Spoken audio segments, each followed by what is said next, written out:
Live from the University of the East Manila, this is UE News Today. Learning starts in the East. Good morning, Philippines, and good morning, world. You are tuned into UE News Today, bringing you relevant information during these trying times. Today, we will discuss about the North and South balance of power. To give you an overview, the North and South balance of power is a way of classifying and describing inequalities between impoverished and wealthy nations. To know more about this, we have Mr. Angel Padre III to discuss about its history and definition. Angel?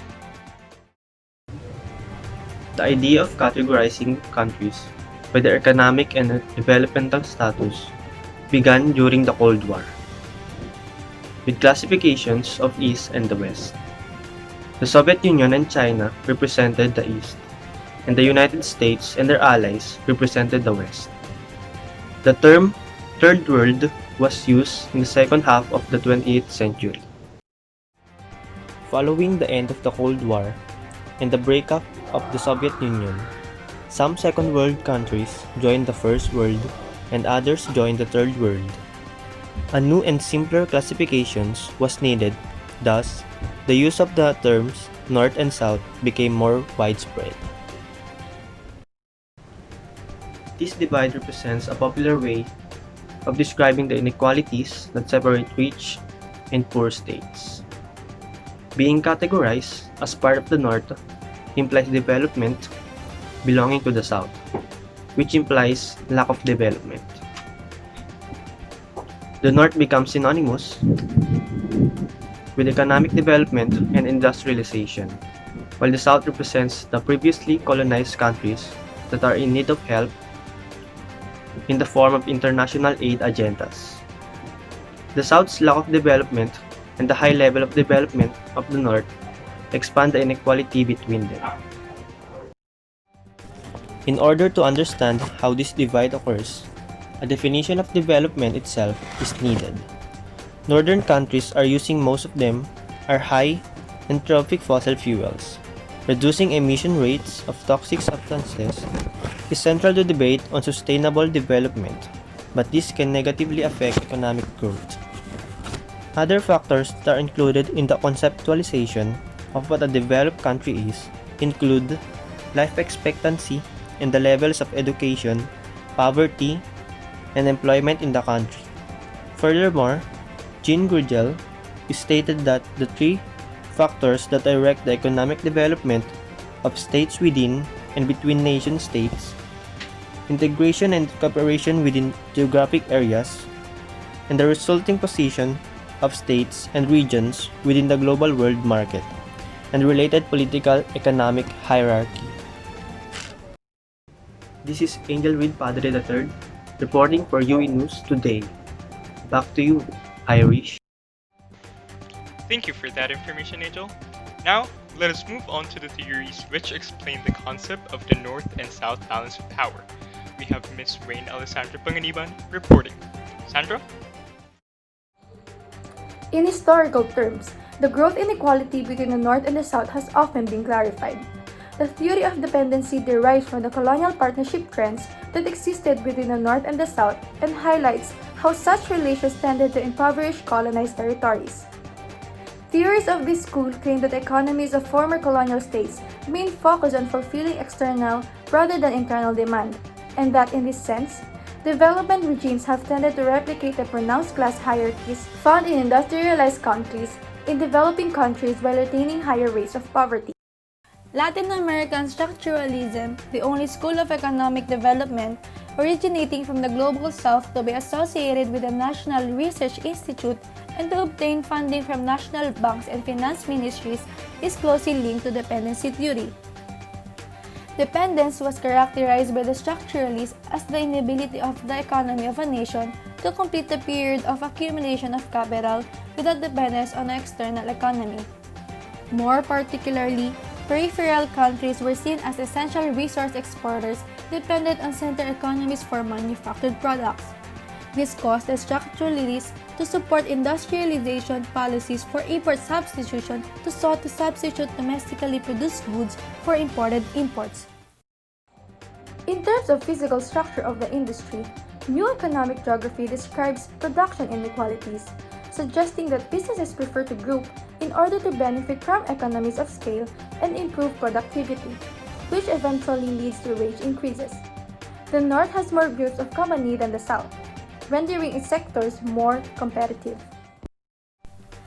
Uneven trends of immigration contribute to inequality. Immigration from already technologically advanced regions, Germany, United Kingdom, France, Spain, Portugal, to regions historically less inhabited. North America, Argentina, Brazil, Chile, Australia, New Zealand was very common in the late 18th and 19th centuries.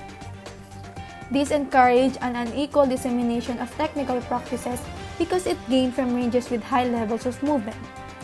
Immigration trends continue to nourish this unequal dispersal of technological growth in the 21st century. By sharing in the perceived wealth of the North, residents are willing to discard countries in the South to enhance the quality of their lives. South and Central Americans want to live and work in North America. Africans and Southwest Asians want to live and work in Europe. Southeast Asians want to live and work in North America and Europe. This is Brain Alasada Panganiban for UE News Today. Back to you, Irish. Thank you for that information, Sandra. To further emphasize and clarify how countries are divided into the two spheres, a model named Brand Line was proposed. To further discuss this, we have Ms. Carissa MANIBUG reporting. Carissa? How do we measure the development around the world? To what extent is the brand line updated? The brand line, proposed by Willy Brandt in 1980, created a partition between the developed North and developing South. According to this model, richer countries are almost all located in the Northern Hemisphere, with the exception of Australia and New Zealand, while poorer countries are mostly located at tropical regions and in the Southern Hemisphere. Brandt came to the conclusion that more cooperation between countries could build a world in which sharing, justice, freedom, and peace might prevail. Around 130 countries were included in the South, while the North featured mainly continental Europe, the USSR, and Australia. Brandt suggested that countries north of the division were more developed as they had been able to interact successfully with others, benefiting from higher levels of trade and thus boosting the quality of life for their population. However, global economic welfare has changed greatly over the last 30 years, urging today's leaders to question the relevance of Brandt's North-South division. Following Brandt's report in 1980, several global shifts have defined development around the world. These changes have affected regions differently, whilst also blurring the established divide between the North and South. By observing the global changes that have occurred across the world since 1980 and examining how areas such as China and Sub-Saharan Africa have dealt with the process of development, it becomes clear that the world today is no longer simply defined by rich and poor. It seems that the brand line has become blurred today, and that the North-South divide is not necessarily the most effective way to map global development. There are various factors that should be considered when examining global development. The World Bank's high-income economies, the NICs, and the N11, next 11 countries, are all shown on the new map. This clearly shows that instead of a single line, development is now much more spread out, showing the extent to which global development has occurred since Brandt's work. As a newly industrialized country, or NIC, China has seen great development in recent times, with the average life expectancy rising from 65 in 1980 to over 77 in 2015. Various factors have shaped this growth, which has been dubbed a miracle by Li Yang, the prominent Chinese educator. By 2012, China became the second largest global economy by GDP and was the world's #1 exporting nation. These impressive figures clearly show the economic leap that China has made since the 1980s, a progression which has been praised as impressive and lasting by respected economies and organizations all around the world. On the other hand, as a region of political complexity that has faced corruption, civil war, and famine, in Sub-Saharan Africa, various barriers have historically hindered development, one of which is clearly conflict. Nevertheless, recent progress has suggested that tides may be beginning to turn for much of sub-Saharan Africa.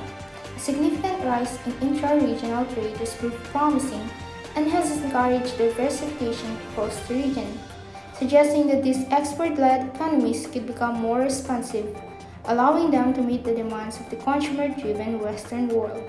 As industries grow and market competition arises, geographers and economists alike are appreciating the potential for this developing region, which has seen great progression occur over recent years. This is Carissa Manibug reporting for UE News Today. Back to you, Irish. Thank you, Carissa. One of the most prominent inequality between the countries under the North and South Hemisphere is the existence of technological divide. To know how this affects the concept of the North and South divide, we have Mr. Ryan Benjamin Paras reporting. Ryan?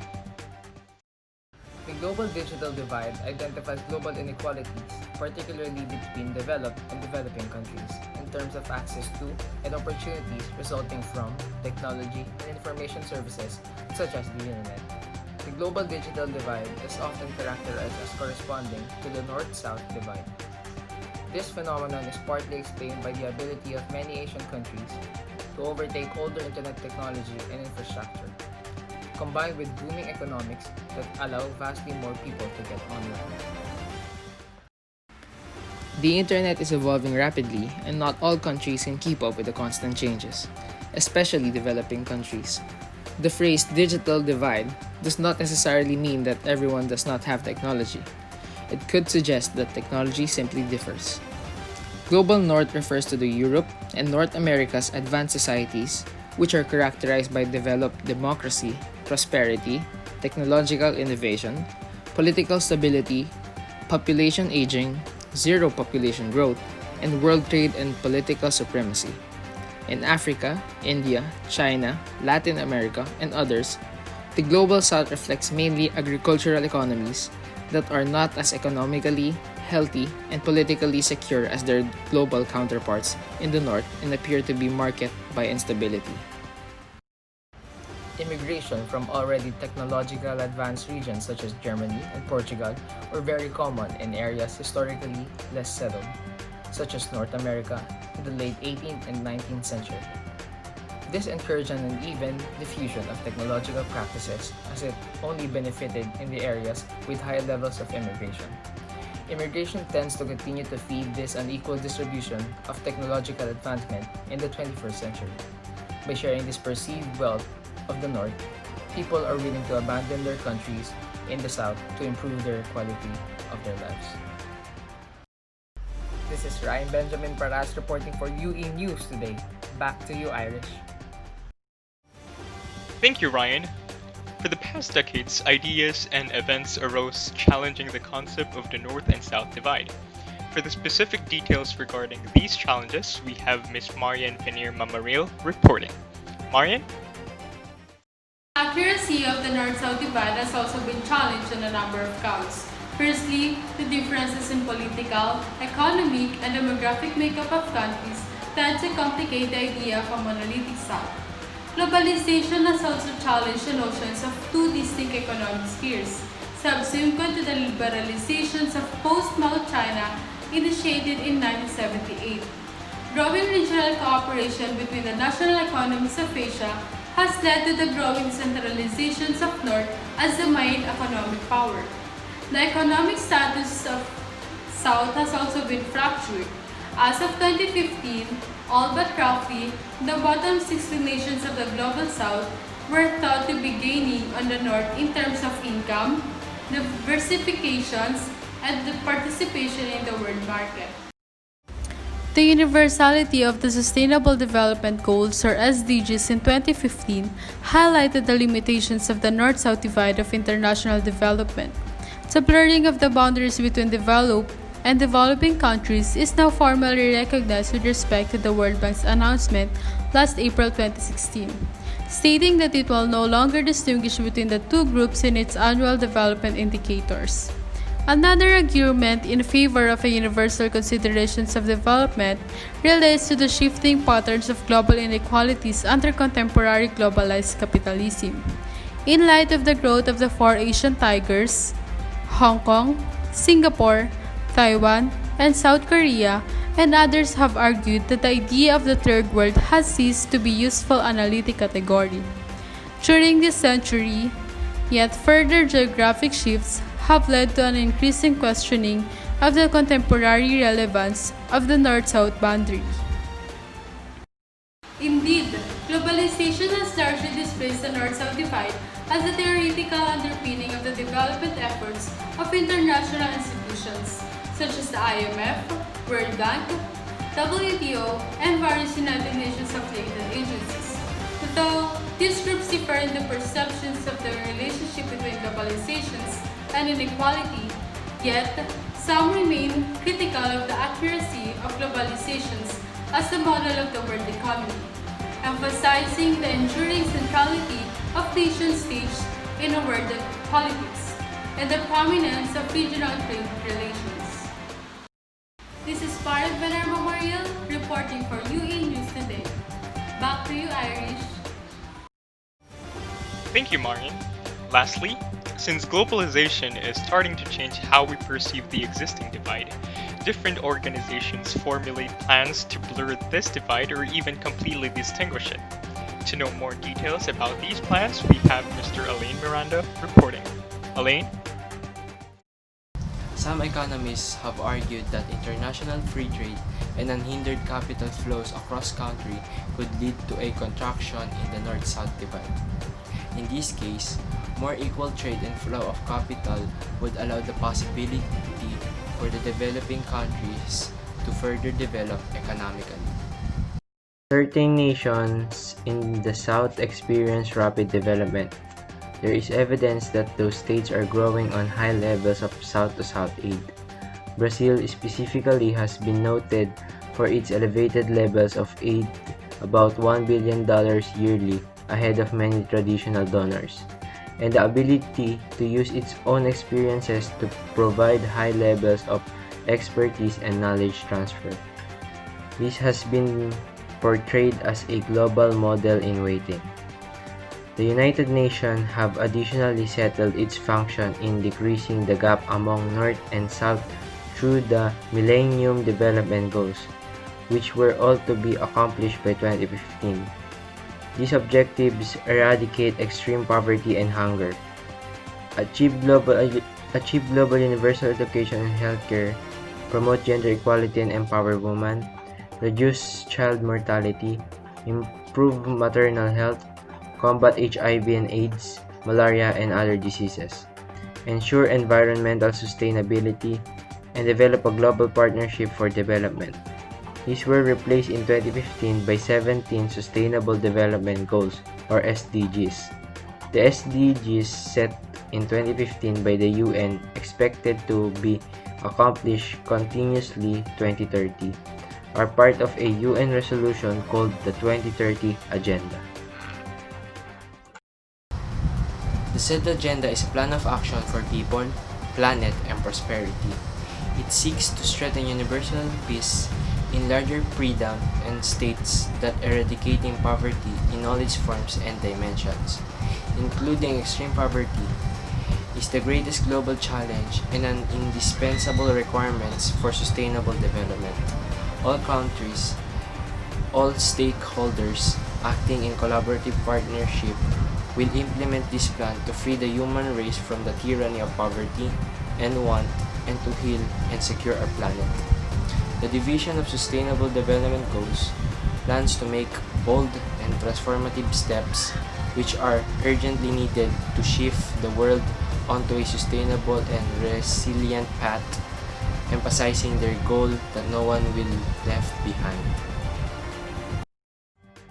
The 17 Sustainable Development Goals to transform the world are as follows: no poverty, zero hunger, good health and well-being, quality education, gender equality, clean water and sanitation, affordable and clean energy, decent work and economic growth, industry, innovation and infrastructure, reduce inequality, sustainable cities and communities, responsible consumption and production, climate action, life below water, life on land, peace and justice, strong institutions, and partnerships to achieve the goals.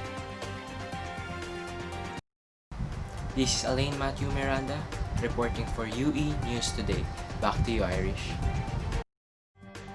Thank you for that information, Elaine. And those are the stories and information we've gathered for you today. I am again your studio anchor, Irish LACAP. Tune us again next time here in UE News Today.